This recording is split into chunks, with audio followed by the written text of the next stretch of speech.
నమస్తే, welcome to hot popcorn debate. Andhra Pradesh రాష్ట్రం నూతన సంవత్సరంలోకి అడుగు పెట్టబోతుంది. మరి 5 ఏళ్ల చీకట్లను తొలగించుకొని వైసీపీకి కోలుకోలిని దెబ్బ కొట్టి కూటమి గవర్నమెంట్ కు తిరుగులేని అధికారాన్ని కట్టబెట్టారు ప్రజలు. ఇక జగన్మోహన్ రెడ్డి హయాంలో రాష్ట్రం ఎలా ఉండేది, ఆయన మేనిఫెస్టోలో ఇచ్చిన హామీలను అలాగే నవరత్నాలను ఏ విధంగా నెరవేర్చారు, అలాగే కూటమి ప్రభుత్వం అధికారంలోకి రాకముందు ఇచ్చినటువంటి హామీల్లో భాగంగా సూపర్ 6 కావచ్చు, అలాగే మేనిఫెస్టోలో ఇచ్చిన హామీలను ఎంతవరకు నెరవేర్చారు, రెండు పరిపాలన గురించి బేరీజు వేసుకుంటూ మరి కూటమి ప్రభుత్వం అధికారంలోకి వచ్చిన ఈ 6 నెలల్లో 2024 సంవత్సరంలో ప్రజలు ఏ విధంగా ఉన్నారు, ప్రజలు ఎలాంటి అభిప్రాయాన్ని కూటమి గవర్నమెంట్ మీద వ్యక్తం చేస్తున్నారు అన్న విషయాలను ఈరోజు డిబేట్లో చర్చిద్దాం. మనతో పాటు డిబేట్లో పార్టిసిపేట్ చేసేందుకు స్టూడియోలో ఉన్నారు senior political analyst Madhusudan Reddy గారు, అలాగే మరో senior journalist doctor Durga Vadlamani గారు. నమస్కారం సార్. నమస్కారం అమ్మా. నమస్కారం మేడం. నమస్తే అండి. సో మధుసూదన్ రెడ్డి గారు, మీరు చెప్పండి, కూటమి ప్రభుత్వం అధికారంలోకి వచ్చి 6 నెలలు అవుతోంది. సో గతంలో మనం చూసాము జగన్మోహన్ రెడ్డి గారు మేనిఫెస్టోలో చెప్పినవి కావచ్చు, అలాగే నవరత్నాలు అని చెప్పి కూడా ఆయన చాలా హామీలే ఇవ్వడం జరిగింది. ముఖ్యంగా మద్యపాన నిషేధం అని చెప్పారు. సో ఈ 5 సంవత్సరాల్లో కూడా ప్రజలు మరి పడని ఇబ్బందులు అంటూ లేవు. అందుకు బుద్ధి చెప్తూ కూటమికి 93 స్ట్రైక్ రేట్ తోటి అధికారాన్ని కట్టబెట్టడం జరిగింది. అంటే ఇప్పుడున్న ప్రభుత్వానికి చాలా బాధ్యతలే ఉన్నట్టు. ఒకవైపు అభివృద్ధి, మరోపైపు సంక్షేమం. ఎందుకంటే రాష్ట్రం 30 ఏళ్ల వెనక్కి వెళ్ళిందని మనం చెప్పుకుంటూనే ఉన్నాము. సో ప్రజలు ఆశించిన విధంగా కూటమి గవర్నమెంట్ పాలన చేస్తుందా? ఈ 6 నెలల్లో ఈ 2024 సంవత్సరంలో కూటమి ప్రభుత్వం సాధించిన అభివృద్ధి ఏంటి అంటే మీరేం చెప్తారు? గతించిన కాలాన్ని నెమరు వేసుకోవటం అంటాం. ఇప్పుడు నూతన ఆంగ్ల సంవత్సరంలోకి మనం వీడ్కోలు 2024కి ఈడ్కోలు పలుకుతూ 2025లోకి మనం ఎంటర్ కాబోతున్నాం. ఆంగ్ల సంవత్సరాది మన తెలుగు వారికైతేనేమో ఉగాది సంవత్సరాది. అయితే 2024లో సాధించినటువంటి విజయాలు ఏంటి అంటే, గడిచినంటే 2019 నుంచి 2024 మధ్య కాలంలో ఒక అసురుడికి ప్రజలు రాజ్యం ఇచ్చారు. రాజ్యాధికారానికి ఇస్తే అతను చేసినటువంటి విధ్వంస పాలన 5 సంవత్సరాలు భరాయించి ఒక స్వచ్ఛమైనటువంటి తీర్పును, ప్రజా తీర్పుని ప్రజాస్వామ్య హితంగా ప్రజలు ఇచ్చేశారు. కాబట్టి చరిత్రలో ఇటువంటి విజయం మళ్ళీ ఇంకోసారి వస్తుందంటే మాత్రం నేను నమ్మను కూడా. ఎందుకంటే 94లో ఇటువంటి విజయం వచ్చింది. అప్పుడు స్వర్గీయ నందమూరి తారక రామారావు గారు ప్రజల్లోకి వచ్చినప్పుడు సేమ్ విజయం వచ్చింది. అప్పుడు ప్రతిపక్ష హోదా కూడా లేదు కాంగ్రెస్ పార్టీకి. దేశాన్ని పరిపాలించినటువంటి కాంగ్రెస్ పార్టీకి ప్రతిపక్ష హోదా కూడా లేకుండా పోయి అటు కమ్యూనిస్టులు ఇటు తెలుగుదేశం పార్టీ కలిసి ఆ రోజు బంపర్ విక్టరీ కొట్టారు. కేవలం 26 సీట్లు వచ్చినాయి. అప్పుడు ఉమ్మడి రాష్ట్రంలో 294 సీట్లలో కాంగ్రెస్ పార్టీకి 26 సీట్లు వచ్చినాయి. ప్రతిపక్ష హోదా కూడా లేకుండా పోయింది. 30 ఏళ్ల తర్వాత రిపీట్ అయింది. ఇప్పుడు 175 సీట్లలో ఇప్పుడున్న కూటమి ప్రభుత్వానికి 164 సీట్లతోటి ఘన విజయం సాధించింది. రెండోది మెజార్టీ పరంగా చూసుకున్నా కూడా వన్ సైడ్ రిజల్ట్ వచ్చింది. 50,000 నుంచి 95,000 దాకా మెజార్టీలు సాధించారు. అంటే ప్రజలు ఎంత విసిగి వేసారిపోయి ఒక ప్రజా కంటక పాలనని వదిలించుకొని ఒక ప్రజాప్రభుత్వాన్ని తీసుకొచ్చుకున్నారు. ఈ ప్రజాప్రభుత్వం ఒక మేనిఫెస్టో ఇచ్చింది. ఆ మేనిఫెస్టోలో ఇచ్చినటువంటి అంశాలకు అనుగుణంగా ప్రభుత్వం నడుస్తుందా, మేనిఫెస్టోలో ఇచ్చినటువంటి అంశాలని ఏమన్నా ఇంకా చేయాల్సి ఉందంటే, మేనిఫెస్టో అనేది 5 సంవత్సరాల కాలానికి ఇస్తారు. అంటే ఎక్కిన తెల్లారే మేనిఫెస్టో ఇంప్లిమెంట్ 5 సంవత్సరాల కాలంలో ఇచ్చినటువంటి ప్రజలకు ఇచ్చినటువంటి హామీలను నెరవేర్చాలి. గతంలో ఏం జరిగిందంటే 730 హామీలు ఇచ్చి దాంట్లో నవరంధ్రాల పథకాలు చెప్తాడు. అంటే 15% హామీలు చెప్పి 85% చేయకుండా వెళ్ళిపోయాడు. అది తనకై తానే డోలు కొట్టుకునేవాడు. సిద్ధం సభలని పెట్టి నేను 98% చేశాను అని చెప్పుకుంటాడు. కానీ ప్రజలు అవేకులు కాదు కదా. ప్రజలు విజ్ఞానవంతులు చాలామంది ఉంటారు. అంటే లాయర్లు, డాక్టర్లు, ప్రొఫెసర్లు, ఇంటలెక్చువల్స్ చాలామంది ఉంటారు. టీచర్సు, వ్యాపారవేత్తలు, వీళ్ళందరూ కూడా గ్రహిస్తారు. అంటే రోడ్లు చూస్తే ఎక్కడ పోయినా గుంటలు మయమైపోయి ఉన్నాయి. ఈరోజు ఆ గుంటలన్నీ బూట్ చేసి నడిచేదానికి కూడా రహదారులు సరిగా లేనటువంటి దుస్థితి. కరెంటు ఛార్జీలు చూస్తే ట్రూ అప్ ఛార్జీలు పేరు పెట్టి విపరీతంగా బాదుడు. 2019 అతను ఎలక్షన్ ప్రచారాల్లో బాదుడు అంటే అతను ఎక్కినాక రోజు బారటమే మొదలుపెట్టాడు. అట్లా ఆర్టీసీ ఛార్జీలు, బస్ ఛార్జీలు చూస్తే డబల్ చేసి పెట్టాడు. అన్ని రంగాల్లో వైఫల్యమయ్యాడు. పారిశ్రామీకరణ రంగం తీసుకుంటే పూర్తిగా నెగ్లిజెన్సీ జీరో పారిశ్రామికీకరణలో చూస్తే. అందువల్ల ఇవన్నీ ఆలోచించి ప్రజలు మంచి తీర్పు ఇచ్చారు. ఇప్పుడు మనకి సూపర్ 6 పథకాలు తీసుకున్నారనుకోండి మీరు. సూపర్ 6 పథకాల్లో మనకి ఒక 2 పథకాలు ఫుల్ ఫ్లెడ్జ్డ్గా ఇంప్లిమెంట్ అవుతున్నాయి. ఇంకా ఒక 4 పథకాలు ఉన్నాయి. ఈ ఎప్పటి నుంచి ప్రజలకు అందిస్తారు కూటమి ప్రభుత్వం అనేది ఒక ప్రశ్న మిగిలింది. ఆ 4 పథకాల్లో మనకి అమ్మక వందనం అంటే 15,000 రూపాయలు స్కూల్కి వెళ్తున్న పిల్లలకి ఇవ్వాలి. అది ఒకటి ప్రామిస్ ఉంది. అది అంటే మార్చి 31 దాకా ఫైనాన్షియల్ ఇయర్ ఉంది కాబట్టి అప్పటికేమన్నా ఇంప్లిమెంటేషన్ చేస్తారా. తర్వాత మనకి రైతు భరోసా అని ఒక కీలకమైన పథకం ఉంది. ప్రతి రైతుకి 20,000 రూపాయలు ఇస్తామని ప్రామిస్ చేశారు. అంటే మన ఖరీఫ్ రబీ అని 2 సీజన్లు ఉంటాయి. సార్వా దాల్వా అంటారు. అంటే గోదావరి జిల్లాల్లో, కృష్ణా జిల్లాలో కానీ గోదావరి జిల్లాలో సార్వా దాల్వా అంటారు. ఆల్రెడీ సార్వా పంట కూడా అయిపోయింది, ఇప్పుడు దాల్వా వస్తుంది. కాబట్టి ఈ 20,000 రూపాయలు ఈ 2 పథకాలు అయితే త్వరగా మనకి పట్టాలు ఎక్కించాల్సిన అవసరము ఉంది. తర్వాత ఇంకొక పథకం ఒకటి ఉంది, నిరుద్యోగ వృత్తి ఇస్తామని చెప్పారు. అంటే గ్రాడ్యుయేషను పోస్ట్ గ్రాడ్యుయేషన్ చదువుకున్న వాళ్ళకి నిరుద్యోగ వృత్తి ఇస్తామని చెప్పారు. తర్వాత మహిళా శక్తి పథకం ఒకటి ఉంది. అంటే మనకి ఆలోచన విధానం ఏంటంటే ఈ పథకాలు అనేవి నెక్స్ట్ ఫైనాన్షియల్ ఇయర్ ఏమన్నా యాడ్ చేస్తారా, ఇంకొక 3 మంత్స్ టైం ఉంది కాబట్టి, ఇంకొక క్వార్టర్ టైం ఉంది కాబట్టి మరో ఒక 2 పథకాలు ఇంప్లిమెంట్ చేసేటటువంటి అవకాశం ఉంది. ఒకవైపు ఏంటంటే చేసిన అప్పులు మెండుగా ఉన్నాయి.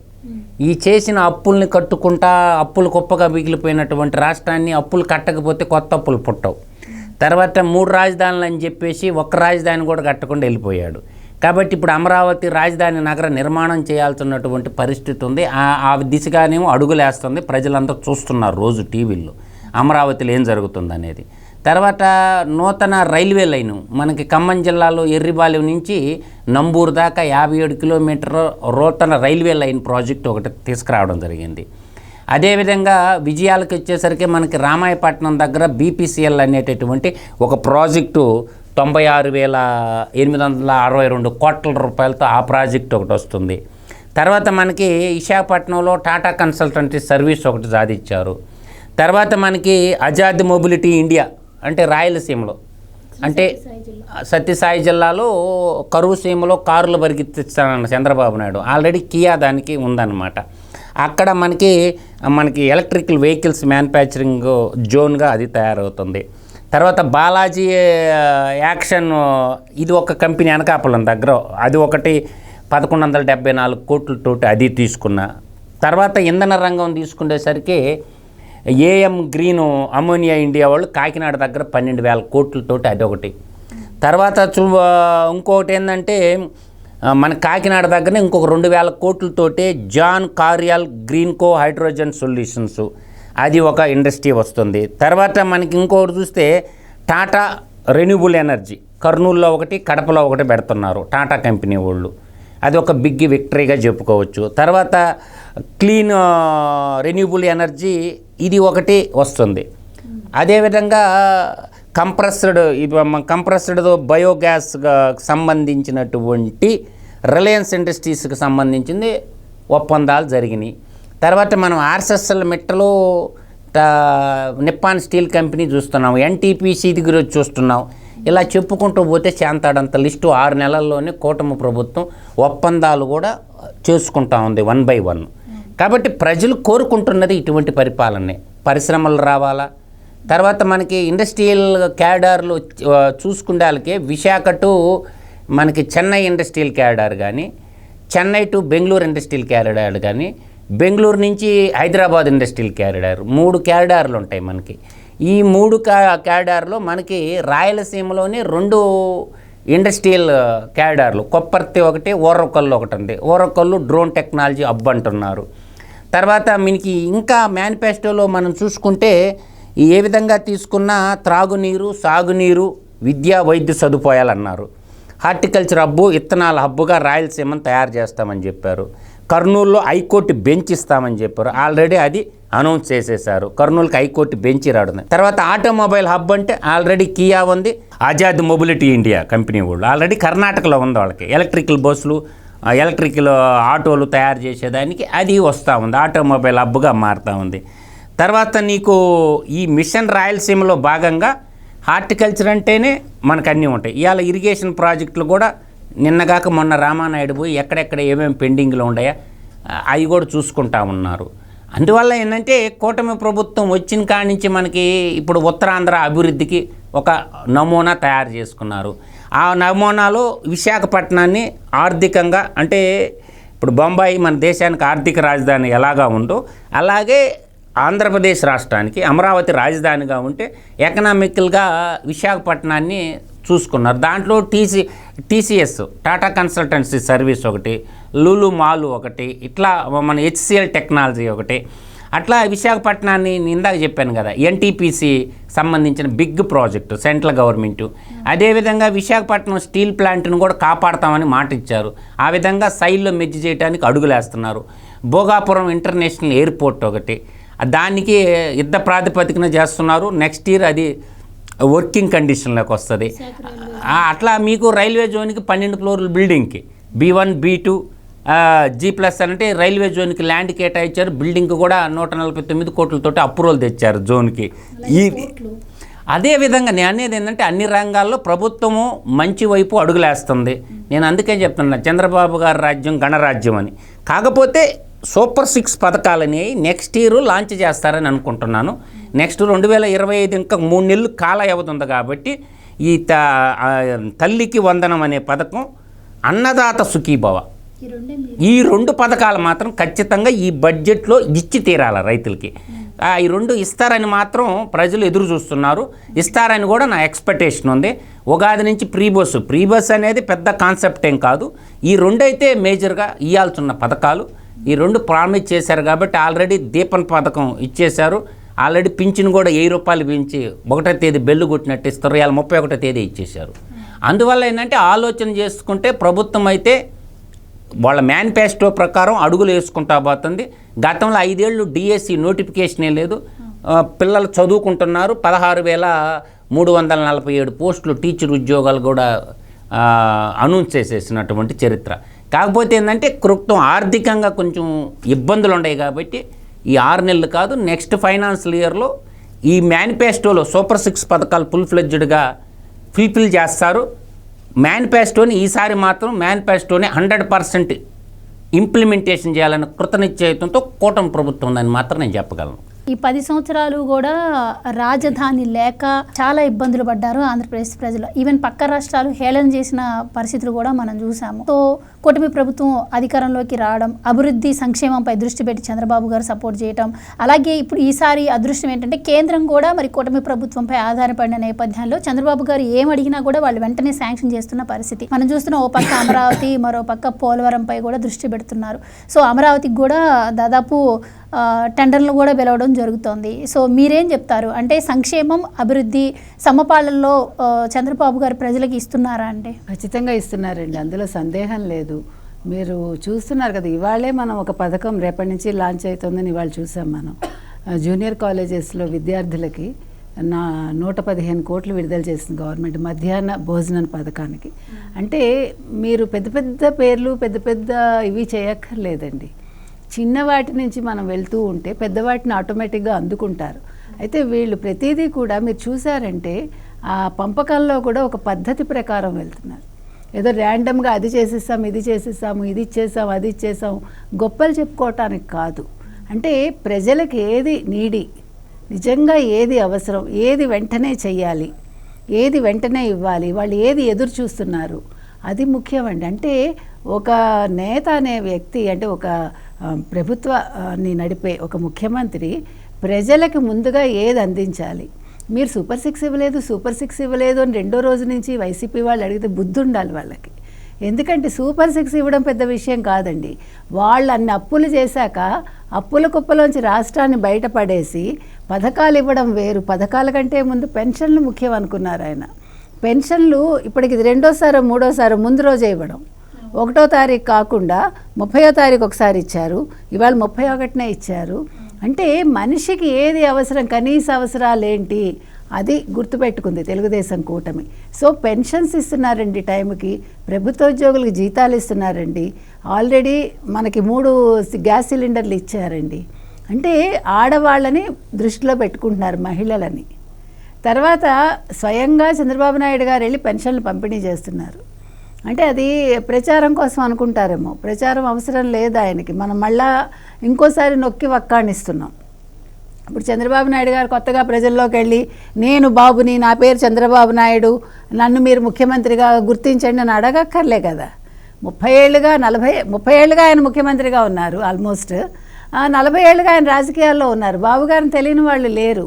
అది కాదు, నేను వెళ్ళిస్తే బాధ్యతగా ఫీల్ అవుతాను, ప్రజలు సంతోషిస్తారని తప్ప ఇక్కడ మెయిన్ ప్లస్ తను వెళ్ళి ఆ ప్రాంతానికి వెళ్ళినప్పుడు అక్కడుండే సమస్యలు తెలుసుకుంటున్నాడు ఆయన. ఒక్కొక్క కుటుంబాన్ని ఆయన పరామర్శించి, ఒక దళితులు కావచ్చు, ఒక బీసీలు కావచ్చు, ఒక ఎస్టీలు కావచ్చు, మీరు వెళ్ళే వాళ్ళని కూడా గమనించండి.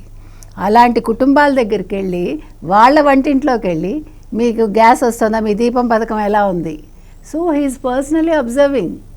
That is what required. ఏదో ఏసీ గదుల్లో కూర్చుని నేను బట్టలు నొక్కేశాను, లేకపోతే మా కార్యకర్తలు ఎవరు మా వాలంటీర్లు వచ్చేస్తారు, మీరు మొత్తం మీ డేటా అంతా ఇచ్చేయండి, నేను దాన్ని ఎవడికో అమ్ముకుంటాను, కాదు, అవసరం లేదు.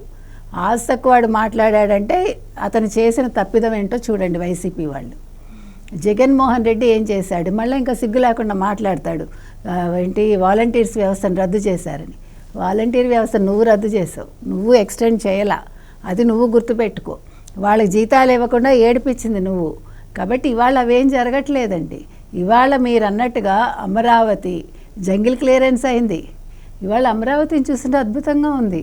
అంటే ఇంకా పూర్తిగా కాకుండానే ఉంటే, పూర్తిగా అయ్యేసరికి ఆ రోజు రజనీకాంత్ చెప్పారు చూడండి, హైదరాబాద్ వచ్చి అక్కడ గచ్చిబౌలి ఎక్కడికో వెళ్ళి నేను న్యూయార్క్లో ఉన్నానా లేకపోతే హైదరాబాద్లో ఉన్నానా అన్నాడు ఆయన.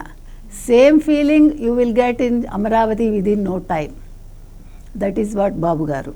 పోలవరం, ఎస్, పోలవరం పూర్తవుతుంది. వరద నీటిని ఎలా వాడుకోవాలి, ఒక పద్ధతి ప్రకారం ఏది వేస్ట్ అవుతోంది, ఏది కావాలి, ఈ రాష్ట్రాన్ని ఎలా అభివృద్ధి చేయాలి, ప్రజలకు ఏది అందించాలి, అది ఆయనకి తెలిసిన, దట్ ఈజ్ కాల్డ్ విజన్. అందుకే విజన్ 2047 స్వర్ణాంధ్రప్రదేశ్. అంటే 2020 నుంచి మనం 2047కి వెళ్ళాం. అంటే 2020 విజన్ ఆయన ఆల్రెడీ అమలు చేశారు. అమలు చేయకముందు నవ్విన వాళ్ళు నవ్విన నాపచేను పండుతుందని పండింది. కాకపోతే ప్రజల దురదృష్టమో, అంటే వాళ్ళు తప్పులో కాలేశారు. అంటే జగన్మోహన్ రెడ్డిని నమ్మి ఒక 5 ఏళ్ళు రాష్ట్రం వేరే వాళ్ళ చేతుల్లోకి వెళ్ళేసరికి మీరు అన్నారు చూడండి, ఒక రాజధాని లేకుండా కష్టపడ్డామని. రాజధాని పూర్తయిపోయేదండి 5 ఏళ్ళు జగన్మోహన్ రెడ్డి చేతిలోకి వెళ్ళకపోతే. కానీ నేనంటాను అది కూడా మంచిదైంది. అంటే ఒక నేత ఎలా ఉండాలి చంద్రబాబుని చూసి నేర్చుకుంటే, ఒక నేత ఎలా ఉండకూడదు అనేది జగన్మోహన్ రెడ్డిని చూసి నేర్చుకున్నారు. కాబట్టి 5 ఏళ్లతో ఈ రాష్ట్రానికి పట్టిన శని వదిలిపోయింది. కాబట్టి ప్రజలు తప్పు చేసినా అది మంచికే పరిణమించింది అది. సో 30 ఏళ్ళు వెనకబడ్డా, 30 ఏళ్ళ వెనకబడిన రాష్ట్రాన్ని ఆయన 10 ఏళ్లలో తీర్చిదిద్దుతారండి. ఆ సందేహం మీకు అక్కర్లా. That is what Chandrababu Naidu. So ఇవాళ పవన్ కళ్యాణ్ చెప్పినా, లోకేష్ చెప్పినా వాళ్ళు నడుస్తున్న బాట కూడా చంద్రబాబు బాటే. అంటే పవన్ కళ్యాణ్ ప్రతిదీ నేర్చుకుంటున్నాడు ఆయన, లోకేష్ కూడా తనేంటో నిరూపించుకున్నాడు ఆయన. అంటే వీళ్ళందరూ కూడా హేళన చేశారు కదా వైసీపీ వాళ్ళు. ఎప్పుడు కూడా మనిషికి కసి పెరుగుతుందండి, కసిలోంచి పని పుడుతుందంటాను నేను. సో ఇవాళ వాళ్ళని వాళ్ళు ప్రూవ్ చేసుకున్నారు ఖచ్చితంగా. సో చంద్రబాబు నాయుడు గారు వేసే బాటలో ఇవాళ ప్రతి ఒక్కళ్ళు నడుస్తారండి. ఇంకొక 5 ఏళ్ళు ఆయనే ముఖ్యమంత్రి, అంటే మొత్తం 10 ఏళ్ళు ఆయనే ముఖ్యమంత్రిగా ఉంటే ఖచ్చితంగా రాష్ట్రం నెంబర్ 1లో ఉంటుంది, సందేహం అక్కర్లే మనకి. మీరు అన్నారు కేంద్రం కూడా సహాయం చేస్తుందని. ఎస్, చేస్తుంది, చెయ్యాలి, వాళ్ళ బాధ్యత అది. 2014లో ఆయన వచ్చి మట్టి నీరు ఇచ్చి ఆయన ఏమన్నాడు, నా బాధ్యత అన్నాడు ఆయన. అది ఫుల్ఫిల్ చేసుకోవాలి. జగన్మోహన్ రెడ్డికి చేత కాలేదు. హోదా అన్నాడు, హోదా తీసుకొచ్చాడా? మద్యపాన నిషేధం అన్నాడు, మద్యపాన నిషేధం చేశాడా? ఏం చేశాడండి? ఇవాళ ఆయన చేసిన తప్పులన్నీ సరిదిద్దుతోంది ప్రభుత్వం. సో వీళ్ళెవరైనా మాట్లాడే ముందు వైసీపీ వాళ్ళు, జగన్మోహన్ రెడ్డి, మరొకళ్ళు వాళ్ళు ఆలోచించుకుని మాట్లాడాలి. లేకపోతే ప్రజల్లో కూడా వాళ్ళు వెళ్ళలేరు. అంటే అంత ధైర్యం కూడా చేయలేని స్థితికి వాళ్ళు వస్తారు. ఎందుకంటే ప్రజలు అన్నీ గమనిస్తున్నారు. నిజంగా బాబు గారు ఏం చేస్తున్నారో ప్రజలకు తెలుసు. ఇప్పుడు చాలా విషయాల్లో ఎంత మార్పు వచ్చిందో అందరం చూస్తున్నాం. సో ఇంకొకటి ప్రాంతాల వారీగా అభివృద్ధి, అంటే ఏ ప్రాంతానికి ఏది కావాలి. వైజాగ్ ఐటీ హబ్, అమరావతి అది వేరే, రాయలసీమ దాన్ని ఎట్లా ముందుకు తీసుకెళ్ళాలి. రాయలసీమలో ఫ్యాక్టరీలు ఒకటే కాదు, అక్కడ రాయలసీమను రత్నాల సీమగా మార్చాలి. ఇట్లా అంటే ఏ ఏ ప్రాంతానికి ఏదేది రిక్వైర్మెంట్ అనేది ఆయన ముందు ఆలోచిస్తున్నారు. అందుకని ఇవాళ కొంతమంది మాట్లాడచ్చు, రాయలసీమని మీరు వదిలేశారు. ఎవడు వదిలేశాడు? ఎవడు వదల్లా. సత్యసాయిబాబా లాంటి వాళ్ళు ఎంత మంచి ప్రాజెక్ట్స్ చేశారు అక్కడ, జల ప్రాజెక్ట్స్. సత్యసాయిబాబా చేసినది ఒక్కటి చాలండి వారు. కాబట్టి ఎవ్వరూ దేన్ని కూడా నెగ్లెక్ట్ చేయరండి. ఏ ప్రాంతం మీద సవతి తల్లి ప్రేమ ఉండదు.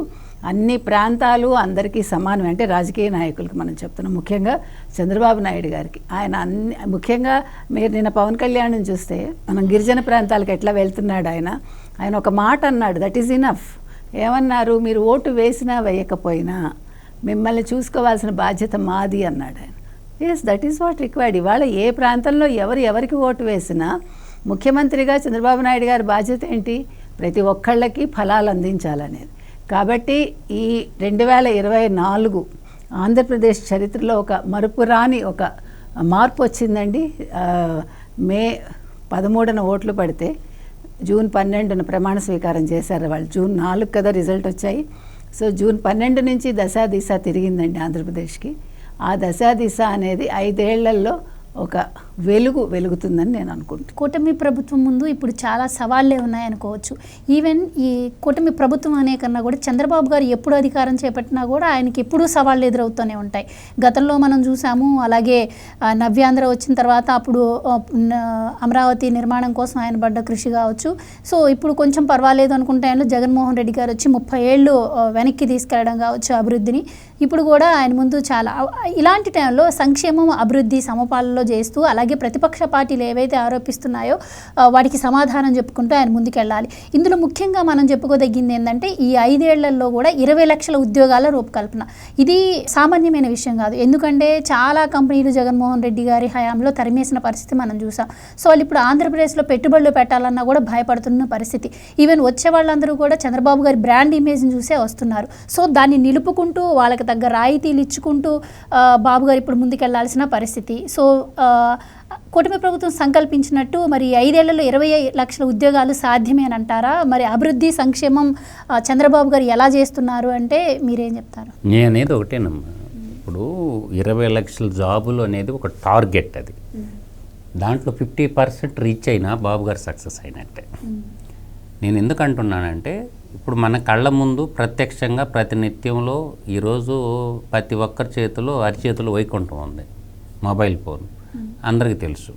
నేను అంటుండేది ఏంటంటే నిజాలనేవి నిజంగా తెలుస్తాయి. అబద్ధం ఊరంతా తిరిగి వచ్చేలోపు నిజం గడపమని కూడా దాటదంటారు. కాబట్టి కళ్ళ ముందు ప్రత్యక్షంగా అవుపడుతుంది. ఒకవైపు అమరావతిలో 62,000 కోట్ల రూపాయల వర్కులకి ప్రభుత్వం ఆమోదం చేసి కళ్ళ ముందు నిత్యం కళ్ళల్లో మెదిలాడుతూ ఉంది. ఇవన్నీ కూడా పటాపంచలు అయిపోతాయి. అంటే ఎముకలేని నాలుగు ఎలాగైనా మాట్లాడొద్దని చెప్పి నోటికి ఏదొస్తే అది భగవంతుడు మాట ఇచ్చాడని కానీ మాట్లాడే వాళ్ళకందరికీ పనితోనే సమాధానం చెప్పాలి. దానికి తార్కాణమే మన కళ్ళ ముందున్న గుంతల పడ్డ రోడ్లన్నీ బూట్ చేసి హ్యాపీగా జర్నీకి హ్యాపీ గతుకులు లేని రోడ్లు తయారు చేసింది. యుద్ధ ప్రాతిపదికన టార్గెట్ సంక్రాంతికి అందరు ఊళ్ళకి వస్తారు కాబట్టి పెట్టారు. అది చూస్తారు గతంలో ఎలా ఉంది, ఇప్పుడు ఎలా ఉంది. 2 పెంచిన విషయానికి వస్తే ఎన్నికల మేనిఫెస్టోలో ఏం చెప్పాడంటే నేను 3,000 ఇస్తానని చెప్పి 250 పెంచుకుంటా వచ్చి 5 ఏళ్లకి మొలకతా ఇచ్చారు. కానీ బాబు గారు నేను 4,000 రూపాయలు పెన్షన్ ఇస్తానని చెప్పాడు. ఆయన ప్రభుత్వంలో ఉన్న 3 నెలలు అంటే ఎలక్షన్కి ముందున్న 3 నెలలు కూడా కలిపి 7,000 ఒకేసారి ఇచ్చి ప్రతి నెల బిల్లు కొట్టినట్టు పింఛన్ అనేది ఇస్తున్నారు. మనం ఎన్ని చెప్పుకున్నప్పటికీ కూడా ఇప్పుడున్నటువంటి టార్గెట్ అనేది పెద్దగా పెట్టుకుంటే దాంట్లో 50% రీచ్ అయినా కూడా సక్సెస్ అయినట్టే కదా. కళ్ళ ముందు అవపడుతుంది కదా. రామాయపట్నం బీపీసీఎల్ అగ్రిమెంట్లు మార్చుకున్నది, అది 2030 నాటికి ఫుల్ ప్లెడ్జెడ్గా అందుబాటులోకి వస్తుంది. రామాయపట్నం అంటే ఒక్కసారి తెల్లారాల కల్లా అల్లా దీపం అద్భుత దీపం కాదు కదా. అక్కడ కన్స్ట్రక్షన్ జరుగుతూ ఉంటే ఎంతమందికి వర్క్ 6,000 ఎకరాల భూమి తీసుకోవాలా, ఆడ పనులు ఆరంభించి అవన్నీ చేసుకుంటా పోవాలా. ఇప్పుడు ఎన్టీపీసీ గ్రీన్కో ఎనర్జీని ఇందాక చెప్పాను కదా, దానికి శంకుస్థాపన చేసి అదంతా ప్రొడక్షన్లోకి వచ్చాక కొంత టైం పట్టద్ది. అది చిన్న ప్రాజెక్టు కాదు, 1,65,000 కోట్ల రూపాయల ప్రాజెక్టు. తర్వాత మనకి ఈ విధంగా చెప్పుకుంటారు. ఆర్ఎస్ఎస్ఎల్ మెట్టల్ ఏం చిన్నదా, 2,500 ఎకరాలు 2 ఫేసుల్లో భూములు కావాలా. ఆ భూములు పెద్ద సమస్య ఉంటుంది, రైతులు ఇయ్యొద్దు భూములు. అందువల్ల భూ సమస్యను కూడా చాకిచక్యంగా పరిష్కరించుకోవాలి. అది ఒక పెద్ద సమస్య ఉంది. ఇప్పుడు రైల్వే లైన్ది, అమరావతి రాజధానిని టచ్ చేస్తూ పోయే రైల్వే లైన్కి పట్టుమని 300 ఎకరాల భూమి కావాలంటే కింద మీద పడుతుంది ప్రభుత్వం. అంటే భూమి ఎప్పటి నుంచో తరతరాలుగా ఇచ్చేటటువంటి భూమిని ఒక్కసారి కోల్పోతామంటే వాళ్ళను కూడా సాటిస్ఫైడ్ చేయాలి కదా. ఇప్పుడు అది దాదాపుగా 2,200 కోట్ల రూపాయల ప్రాజెక్ట్ అది, ఆ రైల్వే లైన్ ప్రాజెక్టు. అందువల్ల నేను అంటుండేది ఏంటంటే, ఇప్పుడు ఔటర్ రింగ్ రోడ్ ప్రాజెక్టు తెల్లారాలకల్లా అయిపోద్దా, ఇదేమన్నా మాయాబజార్ సినిమానా అట్టంటి వచ్చి పట్టడానికే. అది దాదాపు 189 కిలోమీటర్లు నిర్మించాలి. తర్వాత ఈ నదుల అనుసంధానం ప్రక్రియ, నదుల అనుసంధానంకి 70 నుంచి 80,000 కోట్లు అవుతుందని చెప్పి డిపిఆర్ తయారు చేసుకున్నారు. ఇవాళ మధ్యప్రదేశ్లో ఆల్రెడీ 42,000 కోట్లతోటి సెంట్రల్ గవర్నమెంటు 2 నదులు అనుసంధానం చేయడానికి వేశారు. దాంట్లో కొంత సెంట్రల్ గవర్నమెంట్ చేస్తే మనకి ఒక ప్రాంతం దక్షిణ వైపు కరువు నల్లాడిస్తుంటుంది. చిత్తూరు కానీ, కడప కానీ, కర్నూలు కానీ, అనంతపురం కానీ, నెల్లూరు కానీ, ప్రకాశం, ఈ 6 జిల్లాల్లో డ్రౌట్ ఉంటుంది. ఇటుపక్క గుంటూరు, కృష్ణా, ఈస్టు, వెస్టు, ఈ 4 జిల్లాలో పుష్కలంగా 3 పంటలు పండుతాయి. నీళ్లు కూడా ఈ ఏరియాలో ఉంది. ఒకవైపు ఏమో క్షామం ఉంటుంది, మరోవైపు ఏమో అతివృష్టి ఉంటుంది. ఇప్పుడు అతివృష్టిలో ఉన్నట్టు ఆ నీళ్ళనన్నింటినీ ఇటు పెన్నా నదికి, ఇటు కావేరి నది దాకా తీసుకుపోవాలని ప్రణాళిక చేసుకుని రాయలసీమకి నీళ్ళు ఇచ్చటం వల్ల బాగా డెవలప్ అవుద్ది అనమాట. అందువల్ల నేను అంటుండేది ఏంటంటే, ఒక 2024లో ప్రజలు ఒక చీడపీడను వదిలించుకున్నాడు. రాష్ట్రానికి పట్టిన దరిద్రాన్ని ఓడ్చగొట్టుకొని ఒక మంచి ప్రభుత్వాన్ని తెచ్చుకున్నారు. ప్రజల ఆశలకు అనుగుణంగా ఈ కూటమి ప్రభుత్వం పనిచేస్తుందని మాత్రం ఘంటాపదంగా చెప్పగలను. కొంత సమయం ఇవ్వండి, అట్లీస్ట్ 18 నెలలన్న సమయం ఇస్తే వాట్ ఈజ్ వాట్ అనేది మనకు తెలుస్తుంది. 18 నెలలు కూడా సమయం ఇవ్వకుండా మనం ఏం చేయలేదని కుర్చీలో కూర్చున్న కానించే ఎత్తుక్కోకుండా ఎలా చేస్తారు? అందువల్ల ఏంటంటే ఒక 18 నెలలు ఓపిక పడితే అప్పుడు విమర్శించినా ఆ విమర్శకే సమాధానం చెప్పొచ్చేమో. కానీ ప్రభుత్వాన్ని 18 నెలలు కూడా కాకుండా 6 నెలల్లో మిన్నీరికి మీద ఏం పడదు. కాబట్టి ఒక 18 నెలల సమయం ఇవ్వాలా. మళ్ళీ తిరిగి క్యాలెండర్ వచ్చి మళ్ళీ మార్చి 31 అప్పుడు చూడండి అన్ని పథకాలు పట్టాలు ఎక్కువ ఉంటాయి. కాబట్టి ఎకనామికల్గా రిసోర్స్ని అంటే తాకట్టు పెట్టి, తాగుబోతులు తాకట్టు పెట్టి, ఎంఆర్ఓ ఆఫీసులు, కలెక్టర్ ఆఫీసులు, ఎడ్యుకేషన్ ఇన్స్టిట్యూట్లు అప్పులు తెచ్చి పరిపాలన చేయటం కాదు చేయాల్సి ఉంది. సంపదని సృష్టించడం ఎలాగంటే, ఇప్పుడు అమరావతి నగర నిర్మాణం జరిగితే ట్యాక్సుల రూపంలో పెరుగుతాయి మనకి, జిఎస్టీ రూపంలో. తద్వారా ఏంటంటే అభివృద్ధి జరగద్ది. చంద్రబాబు నాయుడు గారు మళ్ళీ వన్స్ మోర్ సీఎం కాబోతున్నాడు. ఇవన్నీ ఇప్పుడు అనుకున్న లక్ష్యాన్ని కానీ మనం రీచ్ అయిపోయి ప్రజలకు అందించగలిగితే 2029 లోపే అందిస్తే ప్రభుత్వం, తర్వాత మళ్ళీ ఇంకొక అవకాశం కానీ వచ్చిందనుకో, 10 సంవత్సరాలు చంద్రబాబు నాయుడు చేతిలో ఆంధ్రప్రదేశ్ అనేది కానీ ఉంటే, ఇంకా ఆంధ్రప్రదేశ్ దేశంలో 1, 2, 3 స్థానాల్లో, ఈ 3 స్థానాల్లో ఏదో ఒక స్థానంలో ఉంటుంది. 1, 2, 3 ప్లేస్లో ఒక ప్లేస్కి వెళ్ళిపోద్ది అనమాట. ఇప్పుడు ఈ రిఫైనరీ వచ్చిందనుకో మా బీపీసీఎల్లో, ఇవాళ గుజరాత్ తర్వాత రిఫైనరీ రంగంలో 2nd ప్లేస్లో ఆంధ్రప్రదేశే ఉండిపోబోతుంది. ఈ రిఫైనరీ సమృద్ధి వ్యవస్థలు అన్నమాట. రేపు ఈ solar, wind energy, renewable energy అంతా వస్తే భారతదేశంలో రెన్యూబుల్ ఎనర్జీ కేరాపు ఆంధ్రప్రదేశ్గా మారిపోతుంది.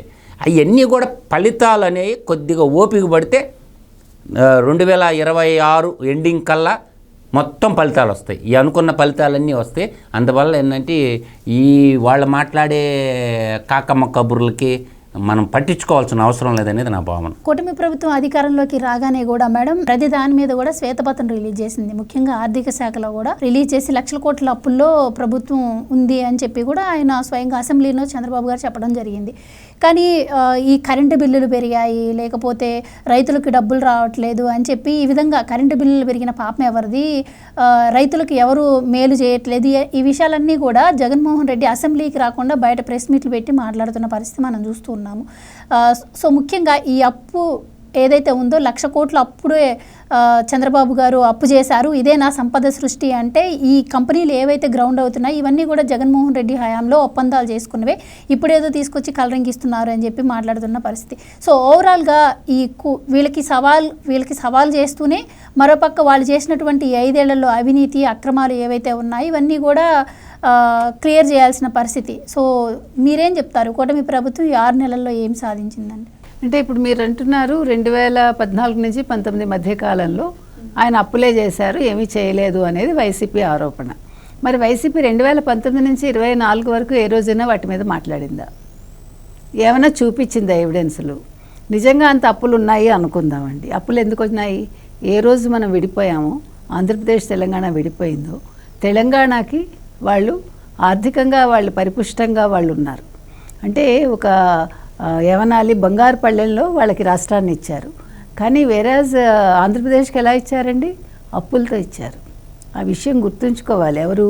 జగన్మోహన్ రెడ్డి నిజంగా తెలుగువాడా? అంటే ఈ కూటమి ప్రభుత్వం అధికారంలోకి వచ్చిన 6 నెలల్లోనే 1,60,750 కోట్లు అప్పు చేసింది. ఇది మంచి ప్రభుత్వం అంటే మంగళవారం తాకట్టు పెట్టట్లేదు కదండి. మంగళవారం వస్తే ఏమవుతుంది? జగన్మోహన్ రెడ్డి తాకట్లు పెట్టేవాడు. ఆయన ఇంకా కుదరలేదు, లేకపోతే ఇంకా మనుషులను కూడా పెట్టేసేవాడేమో. అంత అవకాశం ఇంకా ఆంధ్ర వాళ్ళు ఇవ్వలేదు. టు బీ ఫ్రాంక్, నిజంగా చెప్తున్నానండి, ఆ అవకాశం రాలేదు ఆయనకి. లేకపోతే మంగళవారం వస్తే అప్పులు తీసుకుని తాకట్లు పెట్టి ఆయన మాట్లాడతాడు ఏంటండి? ఇప్పుడు ఈయన ఎక్కడ అప్పులు చేశాడో చూపించమనండి. ఏ రకంగా చేస్తున్నాడు? కేంద్రంతో ఒప్పందాలు చేసుకుని కేంద్రం ఇస్తుంది కదా.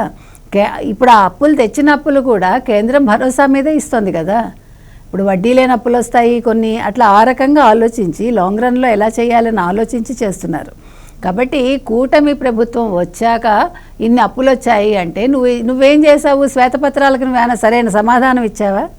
నువ్వు ఎంతసేపు తప్పు పక్కవాడి మీద నెట్టుదామని చూస్తావు తప్ప నేను ఇన్ని చేశాను అన్ని చేశాను అంటాడు. ఏం చేశాడో చూపించండి మీరు. ఏ రోజైనా సంపద గురించి మాట్లాడా? ఎప్పుడు మాట్లాడుతున్నాడు? తెలుగుదేశం కూటమి వచ్చాక సంపద, అభివృద్ధి లాంటి పదాలు వాళ్ళ నోట్లోంచి వస్తున్నాయి. అంతవరకు సంక్షేమం 2 బటన్లు, పథకాలు 2 బటన్లు, అంతే కదా. అంతకుమించి ఆయన ఏమైనా మాట్లాడా? లేకపోతే తెలుగుదేశం కూటమి అప్పటి తెలుగుదేశం చేసిన ఏమైనా తప్పిదాలు చెప్పగలిగాడా? నిజంగా ఉంటే ఇప్పుడు కూడా వాళ్ళు చూపించచ్చు ఎవిడెన్స్లు. ఇగో చంద్రబాబు నాయుడు హయాంలో ఇలా జరిగింది అని చెప్పమానండి. ఒకటి. రెండోది, ఈ 6 నెలల్లో ఆయన ఏం చేశారో ఆయన కొత్తగా ఎవరికి ఎక్స్ప్లెనేషన్ ఇవ్వక్కర్లా. మీరు చేసిన తప్పుల్ని సరిదిద్దుతున్నాడు ఆయన. దానికి 6 నెలలు సరిపోదు, 60 నెలలైనా సరిపోదు. ఒక్కొక్క శాఖలో చేసిన అప్పుల్ని తీసుకుని ఆ అప్పుల్ని ఇప్పుడు వాళ్ళన్నీ కూడా వాళ్ళు పేమెంట్స్ చేయాలి. మీరు అన్నారు రైతులకి, ఎందుకు రైతులకి చెయ్యదండి? చేస్తుంది. ఇప్పుడు టైం ఇవ్వాలి కదా. ఇప్పుడు 2.5 సంవత్సరాలు పోయాక ప్రతిపక్షం మాట్లాడమనండి. రాజశేఖర రెడ్డి ఏమన్నాడు? మేము ఇప్పుడే వచ్చాం కదయ్యా, మాకు 5 ఏళ్ళు టైం ఇచ్చింది. ఎవరిచ్చారు? ప్రజలు ఇచ్చారు మాకు. 5 ఏళ్ల తర్వాత అడగండి అన్నాడు. నీకు సిగ్గుందా? నీ తండ్రి చెప్పాడు. జగన్మోహన్ రెడ్డి 2వ రోజు నుంచి మొదలుపెట్టాడు. నువ్వెప్పుడు చేసావు? నువ్వు మేలో వస్తే పరిపాలనకి నువ్వు జనవరి నుంచి మొదలుపెట్టావు. జనవరి తర్వాత నువ్వు మాట్లాడకు. నీకు అన్నీ అక్కడేమీ అప్పులు లేవు. ఇప్పుడు అప్పులతో ఇచ్చావు. నువ్వు ఒక్కరికి పేమెంట్స్ చేయలేదు. నీ కాంట్రాక్టర్స్కి చేయలేదు. నువ్వు నీ పులివెందుల కాంట్రాక్టర్లకి 100 కోట్లు నువ్వు పేమెంట్స్ చేయకపోతే వాళ్ళు తిరగబడ్డారు, నీ కార్యకర్తలు తిరగబడ్డారు నీ మీద. ఇంతకంటే సిగ్గుచేటు ఏదైనా ఉందా? పులివెందులలో నీ మీద తిరగబడ్డారు నీ వాళ్ళంటే, నీ ఇంటి మీద రాళ్ళు పడ్డాయంటే, నీ ఇంటి అద్దాలు ధ్వంసం అయ్యాయంటే నువ్వు ఏ మొహం పెట్టుకుని చంద్రబాబు నాయుడు గురించి మాట్లాడుతున్నావు? అసలు నీకు మాట్లాడే హక్కు ఎక్కడుంది? నీ ఇంటిని నువ్వు దిద్దుకో. ముందు నీ పార్టీని నువ్వు కాపాడుకో. నీ చుట్టూ ఉండే 11 మందిని కాపాడుకో. తర్వాత నువ్వు తెలుగుదేశం మీద నిందలు వేద్దు కానీ, తెలుగుదేశం చేసిన అప్పులేంటో అప్పుడు చెప్దు కానీ. 5 ఏళ్ళు ఓపిక పట్టు. 5 ఏళ్ల తర్వాత ప్రజలు నిన్ను పూర్తిగా శాశ్వతంగా నీ పార్టీని సమాధి చేస్తారు. అంతవరకు నువ్వు మాట్లాడకు. చంద్రబాబు నాయుడు వెళ్తున్న పాత్ చాలా కరెక్ట్గా ఉందండి. ఆయన చాలా విజన్ తోటి ఒక్కొక్కటి చేసుకుంటూ వస్తున్నారు. అప్పుల్ని ఎలాగా తీర్చాలి, ఈ కొత్త అప్పులు కాకుండా ఎట్లా మన సంపదను సృష్టించాలి. ఇన్ని రకాల కంపెనీలు వస్తున్నాయి, ప్రతి చోట ఒక్కొక్క ప్రాంతానికి ఒక్కొక్కటి పెడుతున్నాడు ఆయన, మీరు గమనించండి. అంటే వాతావరణ సమతుల్యాన్ని కూడా ఆయన పాటిస్తున్నాడు.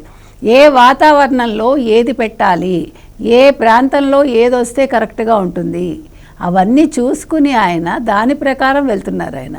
ప్లస్ కంపెనీలకు ఏం కావాలో వాళ్ళ రిక్వైర్మెంట్స్ ప్రకారం కూడా చేస్తున్నారు ఆయన.